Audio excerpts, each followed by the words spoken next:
¿Es la demografía un problema filosófico? Este es el tema que nos compete el día de hoy.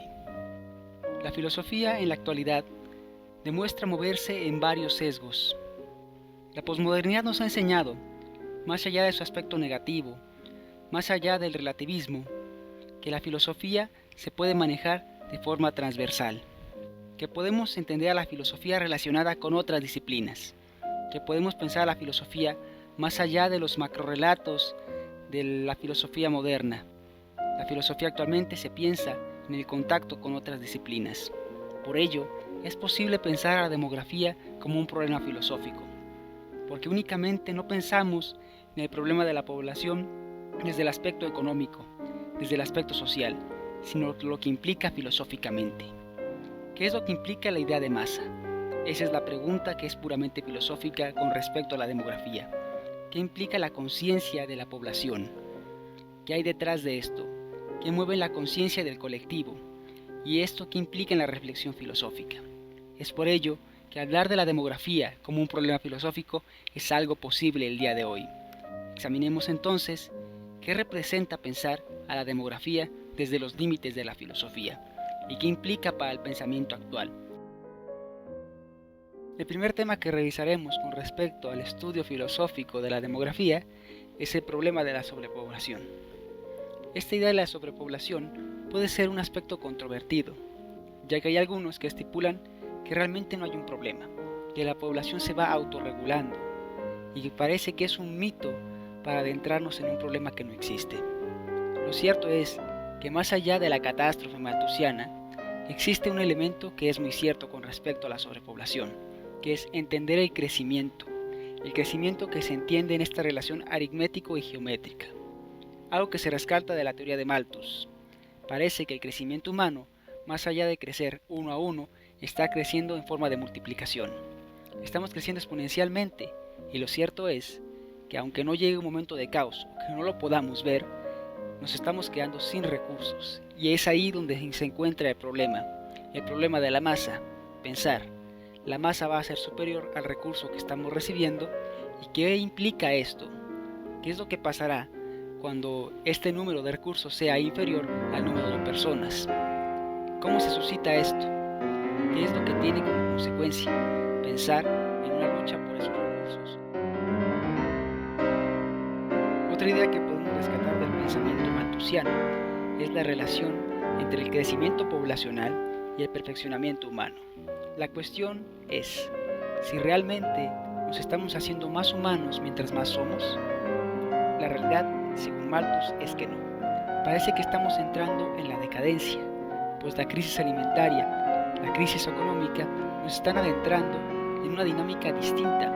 No nos estamos haciendo más humanos, no nos estamos haciendo más civilizados.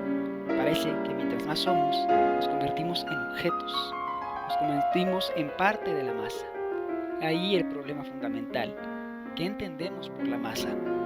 Parece que el colectivo, parece que la muchedumbre es el único ente viviente. Nosotros somos únicamente una parte de este colectivo. Esta idea de la masa es lo que permite adentrarnos en nuestro tema principal, a saber, el estudio que hace Ortega y Gasset con respecto a la idea del hombre masa. En principio, Gasset hace conciencia del advenimiento de las masas. La pregunta es, ¿en qué momento nos hacemos conscientes de la aglomeración? Esto quiere decir, ¿en qué momento nos hacemos conscientes de este estar lleno, de esta idea de sobrepoblación, de esta idea de una masa informe? ¿En qué momento se nos presenta al otro como muchedumbre? ¿En qué momento se nos presenta a la sociedad como un estar lleno, como un estar de personas donde antes no había nada? Aquí la pregunta también es, más allá del momento en el que se hace visible la muchedumbre, es preguntar por qué es incómodo la muchedumbre.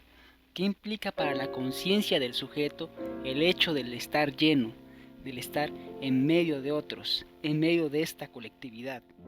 Lo que significa la inconformidad del sujeto con respecto a la masa es esta idea de la búsqueda de algún lugar privilegiado.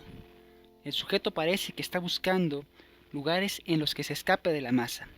Parece que encuentra la autoconservación de lo que es fuera de su integración a la masa. ¿Qué es lo que nos muestra esto? Nos muestra que tal vez existe una idea de autoconservación de un privilegio, más allá de lo que significa la masa.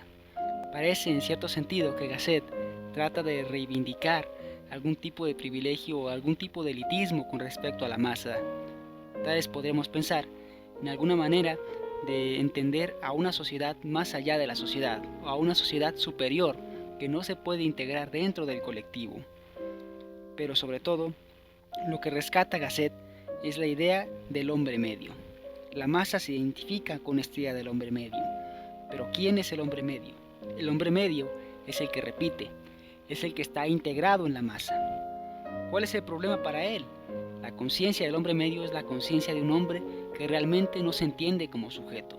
Para Gasset, el hombre medio se vive únicamente en la repetición. El hombre medio es aquel que únicamente repite, que sigue al colectivo, que no tiene identidad.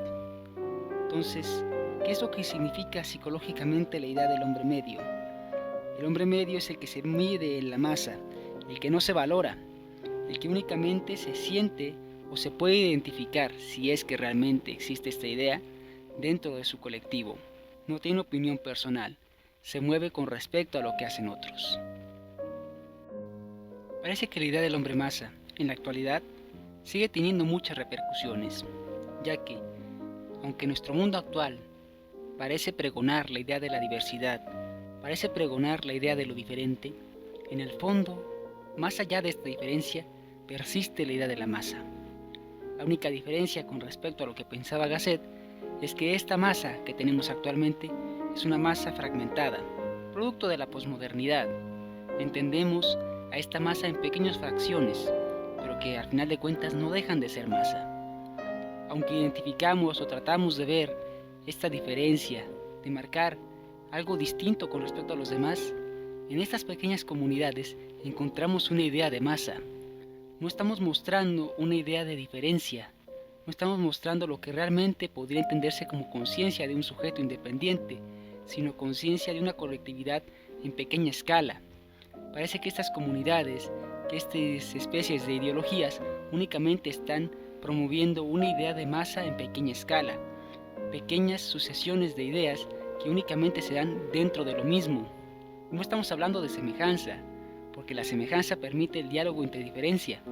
Estamos hablando de repetición en pequeña escala, repetición de pequeños grupos que defienden o que tratan de conseguir un privilegio, o que tratan de conseguir una voz dentro de la gran masa, dentro de lo que podría entenderse como un privilegio social. Pero aquí la pregunta es, ¿realmente estamos abriéndonos a la diferencia? ¿Realmente en la actualidad se puede salir de la conciencia del hombre masa, del hombre medio?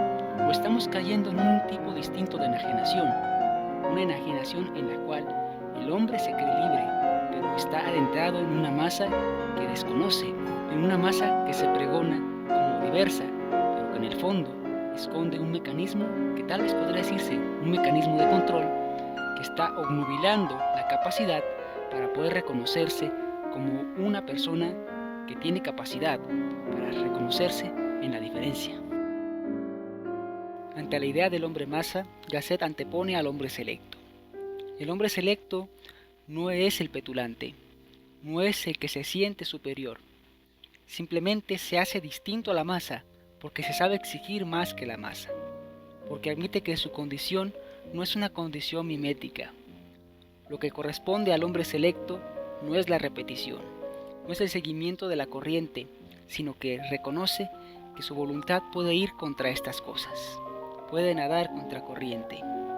La diferencia entre hombre masa y hombre selecto se encuentra en la diferencia que puede hacer el hombre selecto con respecto a sus acciones.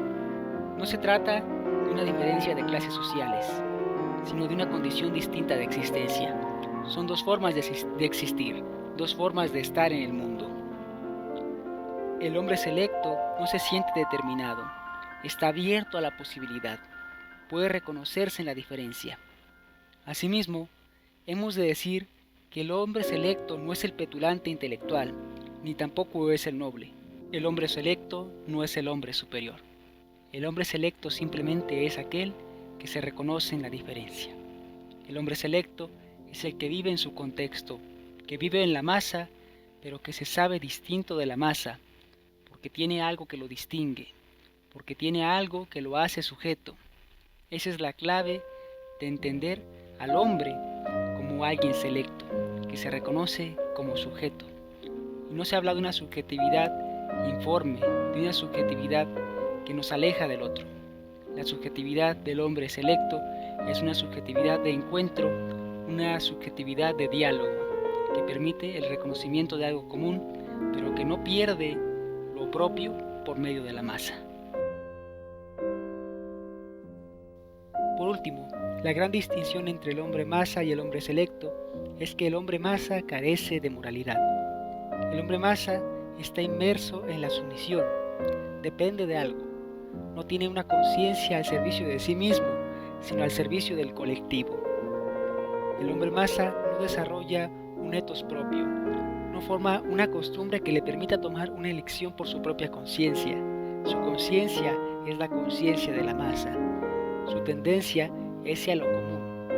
La tendencia del hombre masa no aplica para el bien de sí, para lo que es conveniente, que él siente que le hace bien, sino aquello que le ha dado la sociedad, que le ha dado la comunidad y le hace sentir que es lo conveniente para sí.